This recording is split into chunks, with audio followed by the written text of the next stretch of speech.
Clandaniel and Russell conspired and took steps to shoot multiple electrical substations in the Baltimore area, aiming to, quote, completely destroy this whole city.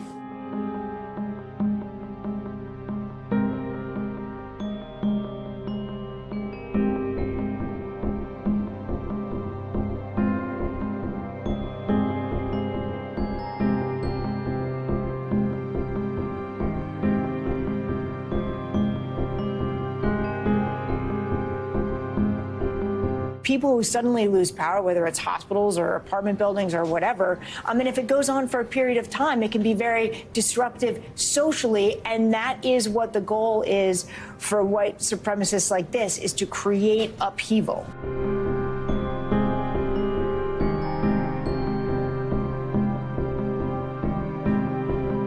January 6th was not an isolated event.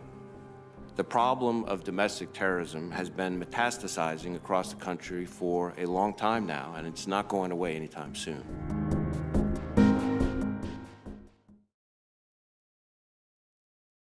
Good morning and welcome to Washington Post Live. I'm Tom Jackman, a criminal justice reporter here at the Post.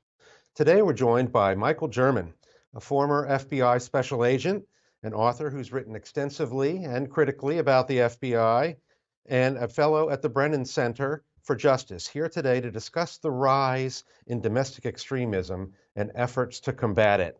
During his time at the FBI, Mr. German went undercover and infiltrated neo-Nazi and white supremacist groups. Mr. German, welcome. Thanks for having me.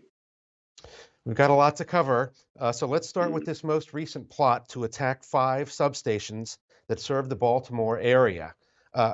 What do you know? What can you tell us about the individuals who were involved, who they are, what their goal was, and whether they came close to achieving it?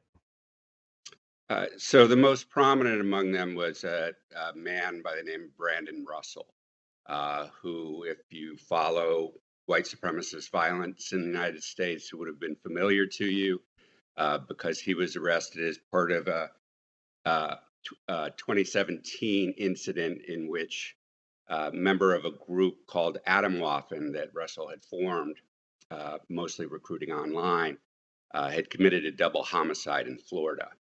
And Russell, who then was in the Florida National Guard, came home to find his roommate slain and the police there. And what they found in the residence wasn't just the 2 dead bodies that his colleague had killed, but rather explosive materials, and including some materials that were described as radiological. And the term Atomwaffen, the name of his group, suggested atomic warfare. So it was understood that there was a preparation, or at least the pulling together of materials to make a dirty bomb. So a very significant criminal activity. Unfortunately, he was sent to prison for only a short period of time. So this was somebody who was well known to law enforcement. And once he was released from prison for the charges regarding the explosives, it seems he went right back to plotting destruction. And does Atomwaffen have a lot of adherents? And don't they have some sort of tie also to the Charlottesville Uprising from 2017?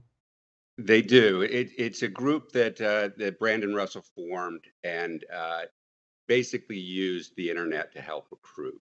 But it's international in scope and has been connected, and members of this organization have been connected to a number of violent plots, weapons violations, and even a few murders. So it's a very active group that we often refer to this type of activity, as we have on this program, as domestic extremism. But these groups have never been bound by national borders. They've always been international in scope, and of course the white supremacist ideas that animate their plots are not bound by any national borders and are international in scope.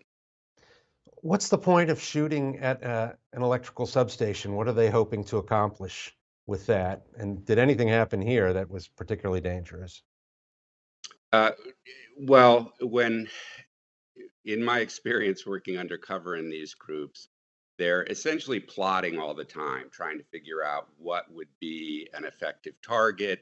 Uh, they believe that the world is on the precipice of a cleansing war, what they call a race war, and it just needs a small action that might tip things into chaos that will spark the race war starting. So often when they're doing this plotting, a lot of the plots are very complex and hard to accomplish and kind of get scrubbed right very quickly. And often targeting infrastructure is easy because it's always there, right? An electrical substation isn't something that's going to be hard to find. It's always there. They're usually lightly guarded. And if they were able to somehow disable a substation, it could have a large effect on the broader community. Again, because they believe the world is on the precipice of this war, they think something as small as the lights going out will start people killing one another. And once that starts, the world tips over into chaos.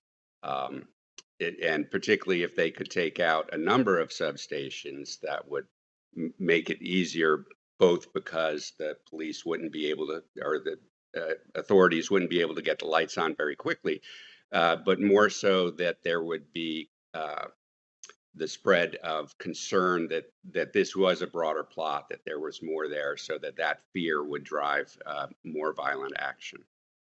And that supposedly leads to, I've read this somewhere, I don't know if you've said it, a white ethnostate, that the ultimate goal is to create a white nation. Is that right?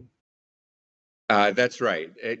And you know, if you go do a deep dive into the ideology, there's various mechanisms for this state and a lot of different philosophies and theologies and ideologies within the white supremacist movement. Some religious, some not, some entirely political. But the goal is to create of these groups that are on the violent vanguard of the movement is to just start the war. They don't really have very deep plans for what it's going to look like at the end of the war. They're just very convinced that white people are naturally superior, and in that environment will be victorious in securing the existence of white people, as one of the movement's terms suggests. Yeah. Is there any kind of centralized connection or organization between these groups? Are they sharing ideas or ideologies? What is there any, organization in these groups? There is certainly organization. It often doesn't look like most organizations we're familiar with that have a chairman or director at the top and mid-level managers below that, and then the worker bees below it. They have adopted from Klansman's writing back in the 1980s the concept of leaderless resistance. So they tend to be loosely organized, but they do have some organization and are often networked with one another in one way or another. And the groups often have conflicting ideologies. So you might have a group that's very religious, and then another group that's atheistic, and they believe that religion is a creation, was created by Jewish people to keep white people down. So you can imagine if you have a very religious white supremacist group and a white supremacist group that believes all religion is conspiracy, those groups aren't going to get along very well.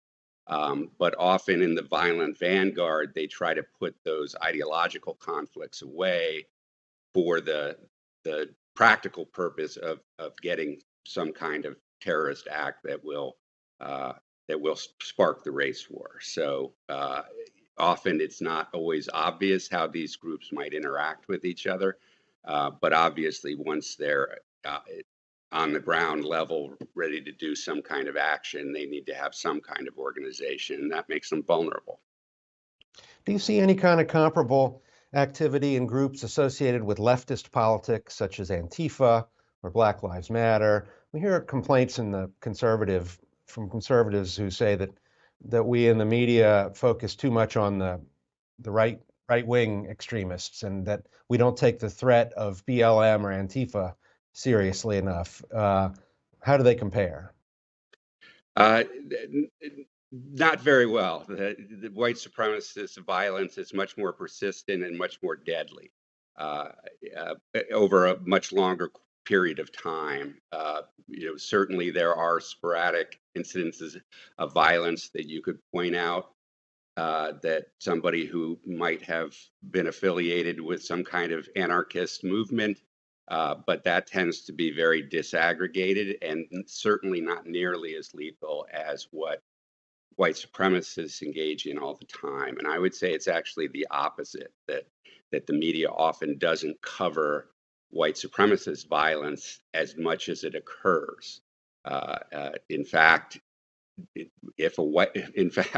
and not just media, the federal government, the FBI today can't tell you how many people white supremacists killed last year, because they don't collect what we refer to as domestic terrorist incident data. So they don't know how many people white supremacists are killing. And when a white supremacist kills somebody, the FBI might characterize that as domestic terrorism. They might, if the victim was a member of a protected group, they might call that a hate crime instead. If they call it domestic terrorism, it's a top priority. If they call it a hate crime, that's part of the Civil Rights Division. That's going to be a much lower priority.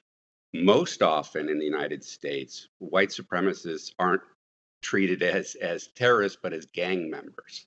And these cases often aren't worked by the FBI. They're worked by other law enforcement agencies like the Bureau of Alcohol, Tobacco, and Firearms, or even DEA, the Drug Enforcement Administration. And those cases are very good cases. The organized crime laws we have in this country are very robust, but they don't get counted as terrorism by the media or by law enforcement. So my concern as a former law enforcement officer is that the FBI loses a lot of the intelligence that they could obtain by investigating those cases. And even when you look at Brandon Russell, the subject of this most recent plot, that was purely an accident that he was caught, even though they were operating online in a manner that made them quite vulnerable. And but for his roommate deciding that he was going to kill two of the Atomwaffen members, that plot might well have gone on and perhaps even succeeded. So it's really important for law enforcement to focus on the criminal acts and the people who perpetrate them rather than the ideology, because there are many people in this movement who are deeply committed to the ideology and hopeful of this outcome of a white ethnostate, but who don't commit criminal acts to get there, and sometimes don't even support the idea of committing criminal acts to get there. They feel that writing newsletters and making speeches is the more effective way to convince the American public that their route will lead to a more peaceful and successful society. After the January 6th attack on the Capitol, we've heard a lot about the Oath Keepers and the Proud Boys and the Three Percenters. Where do they fit in to this whole spectrum? Are they equally dangerous and violent? They're certainly part of the soup, and it both have histories of criminal activities that should have given law enforcement a clue that their gathering in D.C. on January 6th was potentially combustible. With groups like the Oath Keepers, they have a history of confronting law enforcement. So again, there shouldn't have been any mistake about what their intentions might be on January 6th. With the Proud Boys, they also had been committing violence all across the country, mostly at political rallies. And again, that's the kind of intelligence that law enforcement should be paying attention to, rather than what random people on the internet might be saying. The dangerous thing about the Oath Keepers is their recruitment within the military and law enforcement, which was also a hallmark of the Atomwaffen division. With the Proud Boys, for whatever reasons, local politicians have often embraced them, even when their violence is public and prevalent, hiring them as security officials for their events, being seen palling around with them and photographed with them. So that becomes very dangerous, because when an authority figure embraces these groups or these ideologies, they become much more dangerous. They can do a lot more if they have a patina of legitimacy given to them by a person of authority. And of course, once people like that are in government, or supporters of these groups are in government, they have even more powerful tools to harm people in pursuit of their goals.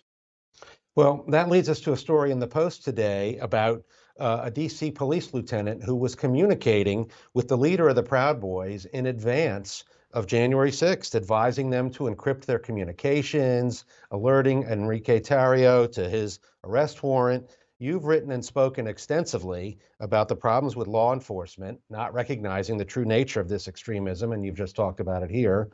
And you provided testimony to the January 6th committee about it. What's going wrong here? Why do we have this situation? Unfortunately, I think to a large degree, law enforcement is in denial about this problem. Certainly it was an issue in the early 1990s when I was first asked to go undercover in these groups. We were working off a FBI Joint Terrorism Task Force in Los Angeles that included a number of federal agencies, not just the FBI, and local agencies like the LAPD and LA Sheriff's Department. And when the operation started, we were brought into a room, and the managers at the FBI said, we have to be very careful with this operation. We're sending an agent into a very dangerous and violent group, and we want to make sure that the information that this operation is occurring is very tightly held, even within our law enforcement agencies. So it was certainly a warning given to me in the early 1990s. Again, in 2006, that warning was put on paper. An FBI intelligence report was released through the Freedom of Information Act request, where analysts were looking at white supremacist groups and said, hey, they're really recruiting hard within law enforcement. This could be a problem for us. By 2015, it had actually become part of the FBI's counterterrorism policy guide, which said even more directly, not just that that white supremacist groups were trying to recruit within law enforcement, but that domestic terrorism investigations need to curtail the tactics they use, because the subjects of those investigations involving white supremacy and far-right militias often have active links to law enforcement. So they forego the complete use of the terrorist watch list because law enforcement can see that list, and they're afraid of tipping off law enforcement that certain subjects that they might be acquainted with or affiliated with are under investigation. So obviously the FBI agents on the ground see this as a serious problem. Unfortunately, members of Congress have repeatedly said that the FBI briefs them and tells them it's not a problem. And when I testified before the House Oversight Committee on this issue, they also asked the FBI to testify. And according to a letter later released by Representative Jamie Raskin, the FBI told him they wouldn't testify at the hearing because they didn't see this as a problem, and they actually disavowed the 2006 intelligence report. Well, after January 6th, obviously a lot of law enforcement officers, or too many law enforcement officers, were involved in that assault, including people convicted of crimes, officers convicted of crimes at the rally. So shortly after that, another FBI analytical product was released that repeated the warnings of that 2006 document. So here, the FBI is disavowing their own internal intelligence because they don't want to accept that this is a problem. And it's also a problem, the disavowal is also a problem in many law enforcement agencies. And they often present the problem in a way that's different from what it is, where they'll say, well, we can't really get into the minds of every police officer on our department or scour their social media when they're off duty. That would be too time consuming, too intrusive, violation of the First Amendment, rather than looking at civilian complaints. Oftentimes when there's a problem officer, the community knows that. And they know who might have used racial epithets during an arrest or who might abuse the community. So it's also clear to me that the people in the police departments know. So the rank and file, they know who the problem officers are. But the way whistleblower laws work, particularly in law enforcement, it's often more threatening to your career to report a colleague's racist misconduct than it is to actually engage in the racist misconduct. So protecting whistleblowers, recruiting the community to assist in identifying these officers, those are the methods that law enforcement should focus on, and they should focus on behavior and not just, like they try to present it as getting into the heads of their workforce. No, they just have to follow and address the abusive behavior that takes place. We've got a question from the audience. Allison Zepp from Illinois asks, some European countries, such as Germany, have laws against domestic terrorism. What can the United States learn from the German experience as we look ahead to combat this rising threat without infringing on our citizens' constitutional rights? So that's a great question, and I appreciate that question because it helps me clear up a false notion that seems to have taken hold, including in newsrooms among journalists, that there is no domestic terrorism law in the United States. I worked domestic terrorism as an FBI agent in the early 1990s. Nobody suggested there weren't sufficient federal laws to justify those investigations. And in fact, those investigations resulted in successful prosecution. There's an entire chapter in the United States Criminal Code called terrorism. It's not ambiguous. It defines both international and domestic terrorism. Like most statutes do, they start with a list of definitions. And then it lists 57 federal crimes that are called federal crimes of terrorism. In looking at those crimes, 51 of them apply directly to any terrorist activity that takes place in the United States. And again, these neo-Nazi and white supremacist groups and far-right militant groups, they're not entirely domestic. They're often operating internationally. So even the laws that only apply to transnational terrorism can sometimes be applied to the criminal acts these groups are involved in. So there are plenty of laws. And I wrote a book called Wrong Priorities, or I'm sorry, I wrote a report called Wrong Priorities on Fighting Terrorism that listed not just all the federal crimes of terrorism, but dozens of other statutes that the Justice Department regularly uses to prosecute domestic terrorism cases. These include organized crime statutes, as I mentioned before, conspiracy statutes, hate crime statutes. There is more than sufficient law for law enforcement to effectively address white supremacist violence in the United States. It's that they choose to prioritize other crimes. And that's really the problem. So it's not a matter of giving them more laws. It's a matter of doing more oversight to ensure they're using their resources effectively towards the most violent and active threats. And in the area that we call domestic terrorism, that every year involves white supremacists and far-right militant violence that's far more prevalent than any other kind of violence that we call terrorism. Well, if you listen to FBI Director Wray, and we had a short clip of him in the intro, he talks about far-right extremism and makes it sound like a priority. Is that a lot of talk? Are they actually taking it seriously now? Are they putting people into this? Or is it still just smoke? This has been a change since about the 2017 around the Charlottesville Unite the Right rally. Where the rhetoric has addressed and acknowledged white supremacist violence as the most prevalent and deadly violence in the United States. And certainly the FBI's effort on the January 6th cases, that's the biggest case the FBI has ever worked in its 100+ year history, with over 900 people charged, I believe, at this point, maybe even more. They're still arresting people that participated in the event, still trying to identify them and bring them into custody. So that's still an ongoing investigation and taking a lot of resources. But contrary to what he said there, I think they do look at January 6th as a standalone incident, that everybody woke up Tuesday morning, that morning and not expecting very much, and this horrible event happened.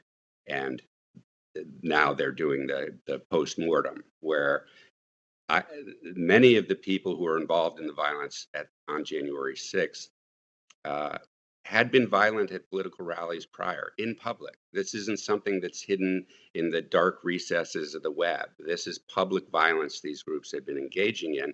And some of the people who now the government accuses of leading that violence became prominent by committing public violence in places like Portland, Oregon. So, there is no excuse for law enforcement's failure to prepare for this act. And in fact, there were two violent rallies in Washington, D.C. in the 2 months prior involving many of these same individuals. And there were arrests for that violence, including the leader of the Proud Boys, who was arrested when he came to participate in the January 6th events. So there was there should not have been any failure of intelligence.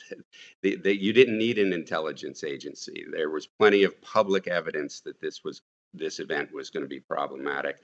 But if you look at the January 6th committee depositions of the FBI officials, they're talking about things that are happening on the internet and trying to analyze the atmospherics of what's going on in social media, rather than following the crimes, investigating the crimes, and following the individuals who commit them. Now, Can I ask you one other question? Sure. Yeah. I'm sorry to interrupt, but we're getting down toward the end, and I wanted to ask you about these allegations against the FBI of anti-Catholic bigotry. There was a letter from 20 state attorney generals sent to Merrick Garland and Director Wray. Can you explain what's going on here and if there's any validity to these allegations?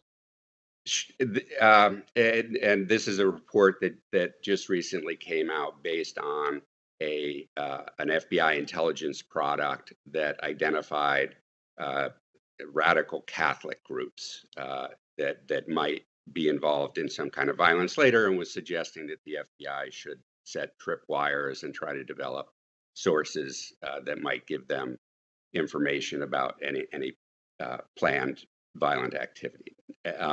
This is the type of intelligence product that the FBI has been putting out for years. You might remember back in 2011, when I was working at the American Civil Liberties Union, there was a Freedom of Information Act request where we obtained a lot of the FBI's counterterrorism materials, and there were this same kind of almost, I refer to it as a Wikipedia page for the intelligence community on these different groups. And the problem is the vast majority of people in any of these groups, whether it was the Muslim communities that were targeted immediately after 9/11, or Black activists protesting police violence that we know as the Black Lives Matter movement, but the FBI called Black identity extremists, that the vast majority of the people in all of these groups don't commit any crimes or not violent. So why you would want to gather evidence against people who aren't involved in criminal activity, who you have no evidence to believe they're involved in criminal activity,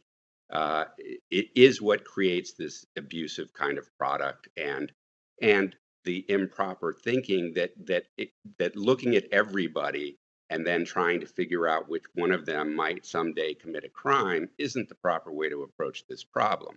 And I would put is conservative Catholicism a violent threat? Well, like any group, there might be somebody within that group who goes overboard and engages some kind of violence, and there might be evidence that the FBI can point to. But there are FBI agents who have been convicted of committing murders That doesn't mean that in order to stop murders, we should investigate every FBI agent and monitor their social media, right? It like any group, there are people who can go off and commit crime, but it's turning the problem upside down. Where, fortunately, there are there are a much smaller group of individuals who want to do harm and are capable of doing harm than they are of individuals who talk about things that might scare the government. And rather than looking at everybody who says something online or elsewhere in the community as part of these see something, say something programs they have, they should focus on the crimes and investigating from the criminal activity out. And I just wanted to complete that this is how this last Brandon Russell case happened, right? You have a person who is involved in criminal activity with a bunch of other people that, okay, we've sent him to jail, but he hasn't disavowed these ideas or this planning. And if we followed the individual who had committed crimes in the past like this and had talked about continuing them, then that might be a more effective way of prevention than trying to guess who in the universe of people is going to do something bad in the future. I have about 56 follow-up questions for you, but that's all the time we have, and I'm really sorry about that. We'll have to leave it there. Mike German, thanks so much for joining us. Thanks for having me. And thank you for coming and watching today at Washington Post Live. To check out what interviews we have coming up, please head to WashingtonPostLive.com to find more information about our upcoming programs and to watch the programs that have previously aired. I'm Tom Jackman. Thanks for joining us.